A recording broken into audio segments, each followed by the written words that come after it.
My connection with London is deep-rooted. It's where my food journey really started to gain momentum.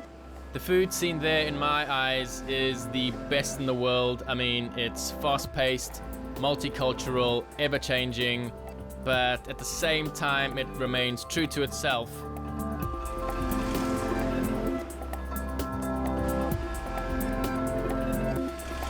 I like to spend at least 2 months of the year here in London, just reconnecting with old friends, getting inspired by the people and ingredients I come into contact with.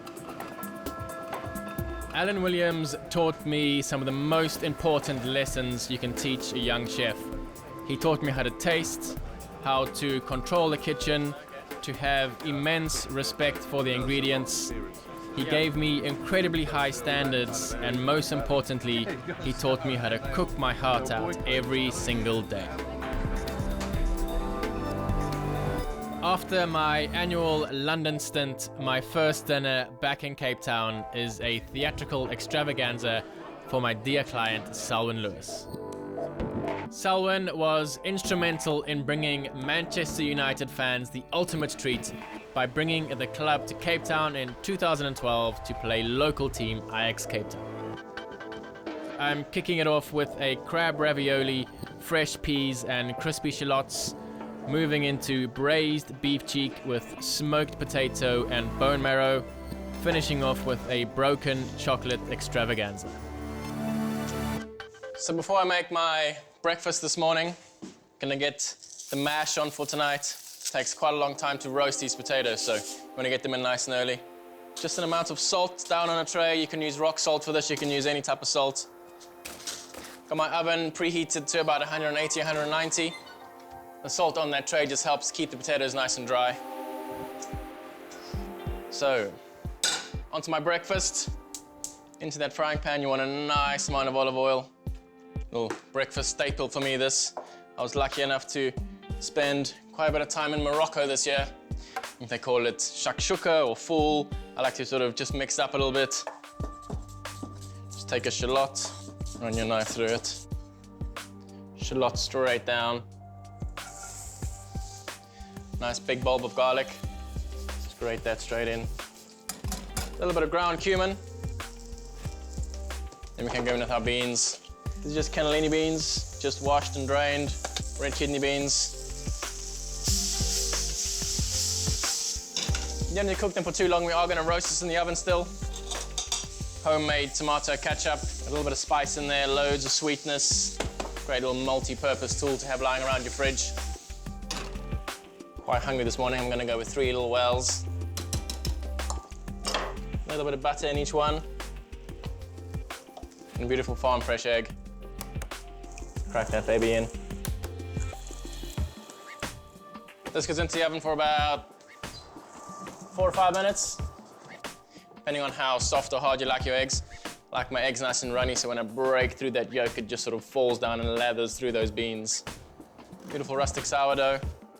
Straight down onto the hot griddle. You just want to catch this toast just before it burns. You want those nice dark edges. And come out. You see the yolk still nice and runny. Take our toast off. Just a bulb of garlic. It's the fastest roast garlic flavor you're ever gonna get. Some of your favorite hot sauce. A little bit of creme fraiche to dull that heat down. Fine little bits of olive oil. Just for a shine. A little bit of crunch, a little bit of freshness from this coriander. Now for the best part, the eating.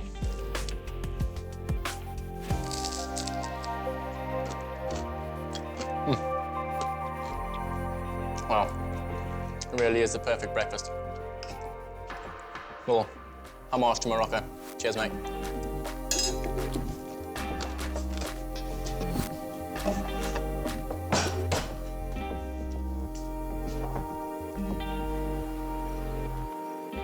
Start my main course prep for Selwyn's theatrical dinner. Got some beautiful, fresh, organic beef cheeks. Nice big pot on. Got some veal stock here that we're gonna use. I just buy my veal stock. There's no need to go and make it yourself. Some things are just better bought, you know what I mean? We're gonna do the first step of our smoked potato puree. Another big pan on. Just got some milk and cream, looking at about equal amounts.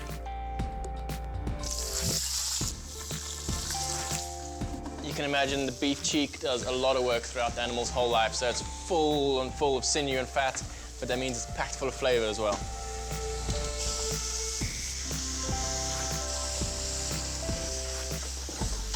A nice fresh thyme. A hot veal stock.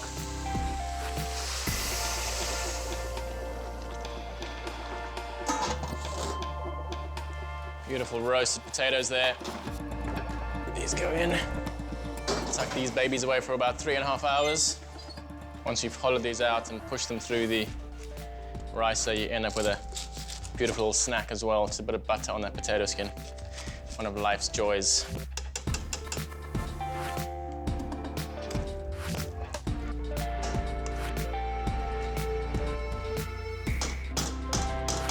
So once that's all passed through your ricer, I'm gonna turn that heat up. Start working that potato into the milk and cream. If you're lactose intolerant or you're on a diet, I'd maybe change the channel, switch TV off. It's about to get very, very buttery. Just go to town on it. What you're gonna end up with here is a sort of 50-50 butter to potato ratio. Just keep lathering it through as you're whisking, as we're adding more butter. Just reducing down that cream and milk into the potatoes, making it firmer and firmer. Need a good old nap after eating that.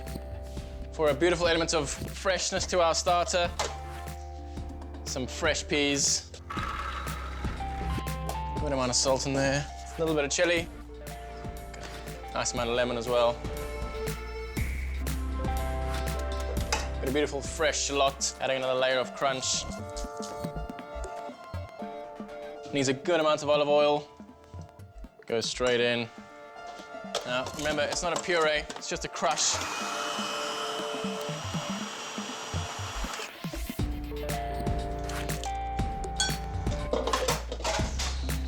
All those peas broken down, just that shallot sort of mixed through it. It's the exact consistency we're looking for as well. Just sort of dropping off the spoon. Just grab yourself some little tubs. Perfect for transportation.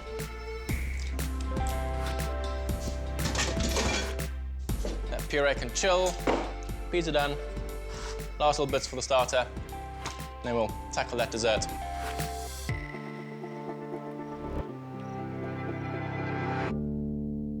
So we have the base for ravioli. We have that beautiful fresh pea salsa. Now we need to make the mixture for it.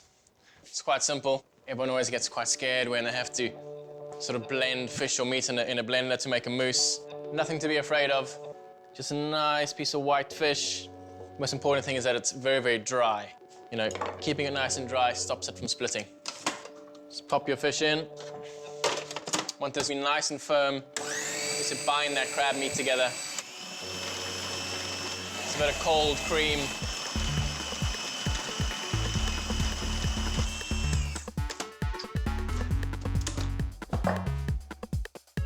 Straight in, you can see it's beautifully smooth.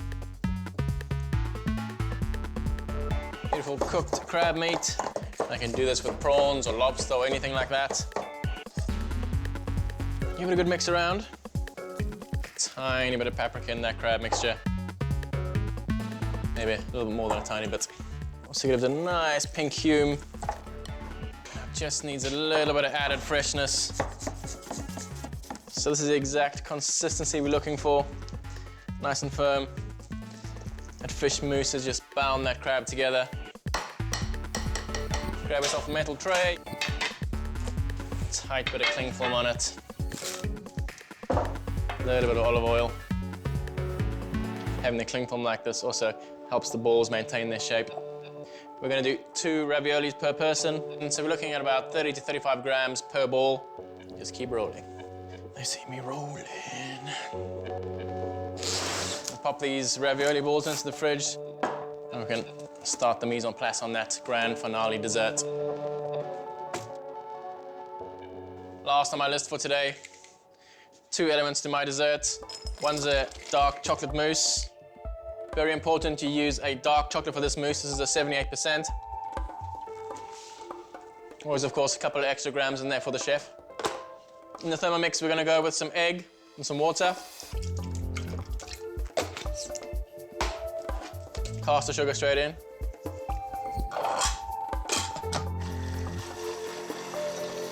So this is gonna get our eggs to that vital 80-degree temperature.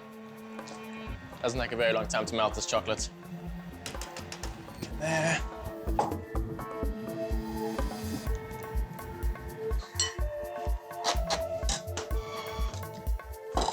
So that machine's done its work.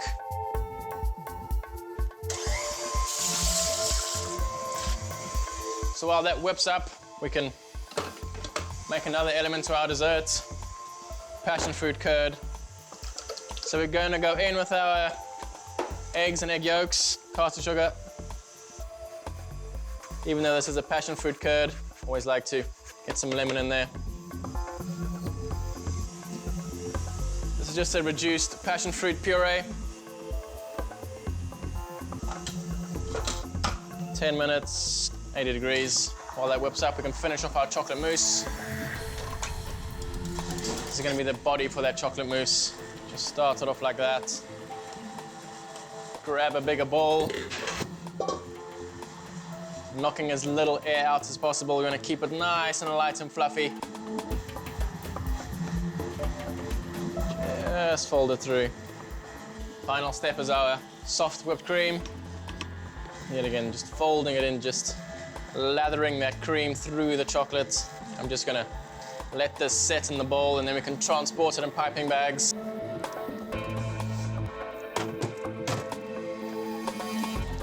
Last into our passion fruit curd, just a little bit of butter. Don't want any lumps of cooked egg or lemon zest in our curd, so we're just going to pass it through a sieve. Now this may look a bit loose, it's all going to firm up. Just push it all through. Get those fine little bits. That all goes away.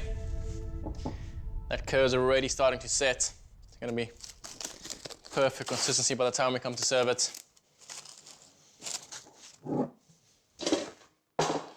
Just let that set.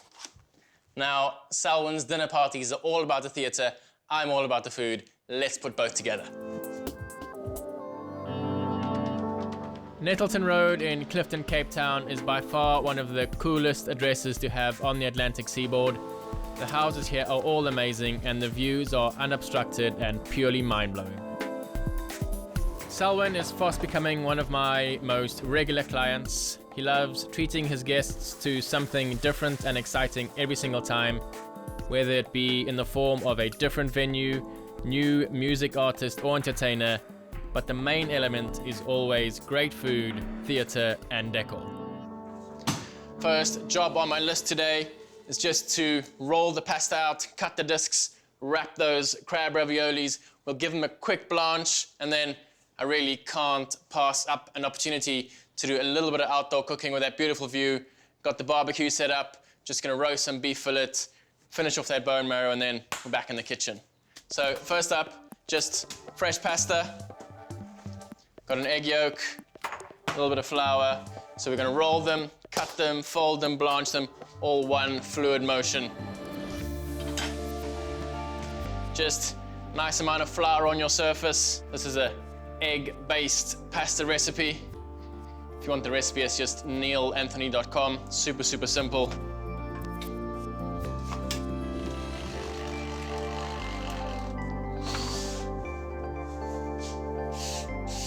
Just keep taking it down a notch every single time. You want it thin enough so that you can read the newspaper through it.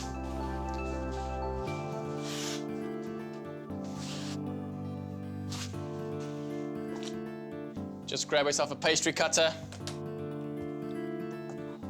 Beautiful little orange scales of pasta. Just lay all your discs of pasta out first. Just cover them with a little bit of cling film. Stop them from drying out. Just grab yourself a nice big tray, flour it very, very liberally. Just grab my ravioli balls from the fridge. They're nice and firm now, beautifully set.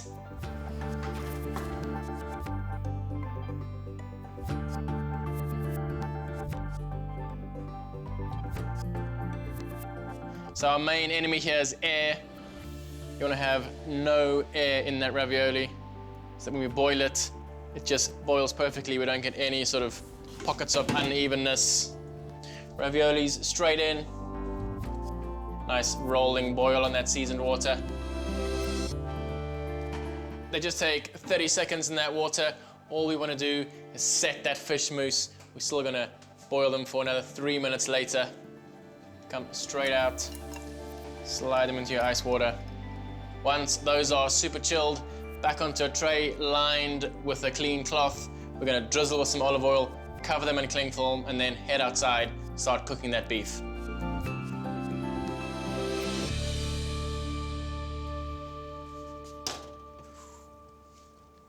Last up, just an addition to my main course. We've got those beautiful, soft braised beef cheeks. We're gonna have that smoked potato puree, little tempura shallots. Got a raging hot barbecue here. We can heat this pan up at the same time here on the side. Beef fillet straight on. Pan's nice and hot, ready for our bone marrow. Just roll that around in the olive oil and salt as well.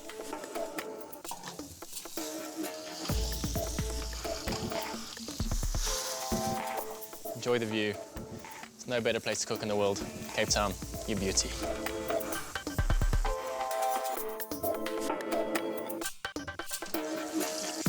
That bone marrow is beautifully roasted. Just out onto a tray, stop it from cooking.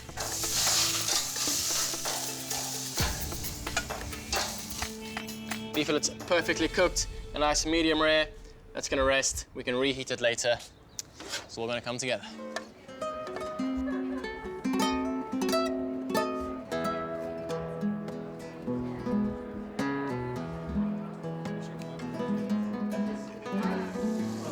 This is actually a little addition to that crab ravioli. I didn't have it on the menu, but with special clients like Selwyn, you always want to give them something extra. Got him his favorite scallops in. Season the underside of that scallop.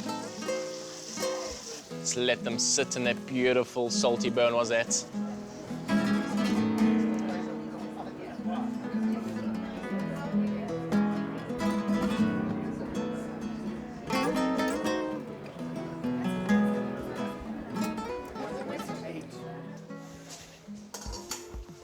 I'm gonna go 3.5, 4 minutes on these. Just a bit of seasoned water. It's perfectly fine. We'll start plating that side. Start with that beautiful pea base. I'm gonna get a good old smear on this.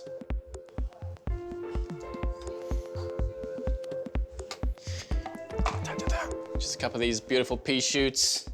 Go straight down. Guests are ready. They're about to sit down. There's no real specific pattern here. There's no rules when plating a dish like this. Just whatever comes naturally. That beautiful butter poached scallop just nestles on top.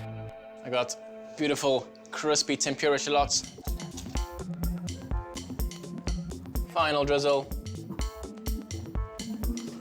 The ultimate dish to start off our theatrical extravaganza.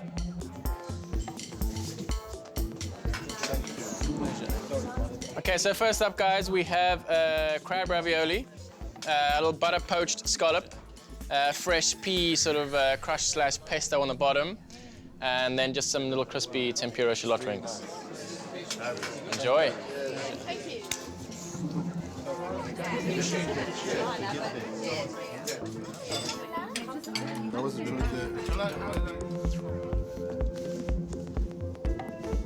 We're gonna start with our smoked potato puree.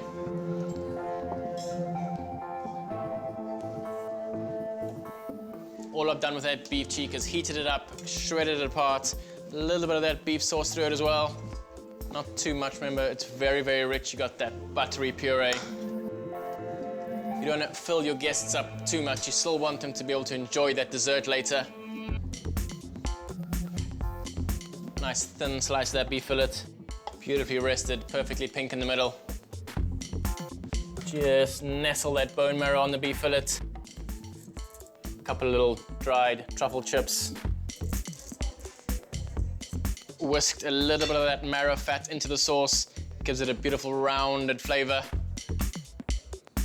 We're gonna add that extra bit of theatre, that little bit that takes your dish just from a normal, you know, run-of-the-mill dinner party dish to a proper wow factor dish.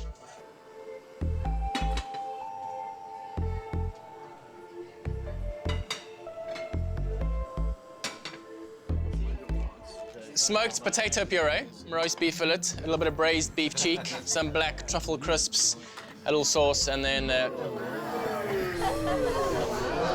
there's a hickory smoke that we had at the last infusion. Super. Yeah. It's really good. Amazing. Excellent. The variety of taste. It's delicious. So good. Compliments to the chef, it's absolutely gorgeous. Yes, like Did you have a little peek? Did you see a card? Oh no, take one out. Take one out. It's very important. Take one, and with your other hand, hold the cards, and then shuffle them again. I don't even want to touch. Look again. Look again. Look again. Show. The five of Unbelievable. Okay, guys, so now we get my little bit of magic. It's the best dessert in the world because there's no plates to clean up afterwards. Because what we're gonna do is we're gonna eat it straight off the table. This is just a very, very feather-light chocolate mousse. This is a passion fruit curd. So that goes on top. So this is just chocolate brownie. Golden nuggets of honeycomb. Now these are actually special dried chilies that I buy in Chinatown in London. I'm not the biggest fan of chili and chocolate, but the chili and honeycomb go really well together. And then just a sort of raspberry reduction. Wow! That is it. Don't be shy. wow. Thank you. It's really fun. The best thing about cooking for Selwyn is that he keeps you on your toes. You're always looking for that next big thing to impress him and his guests, that massive wow factor, and in private chefing, these are the ultimate clients. Well done, Neill! Okay.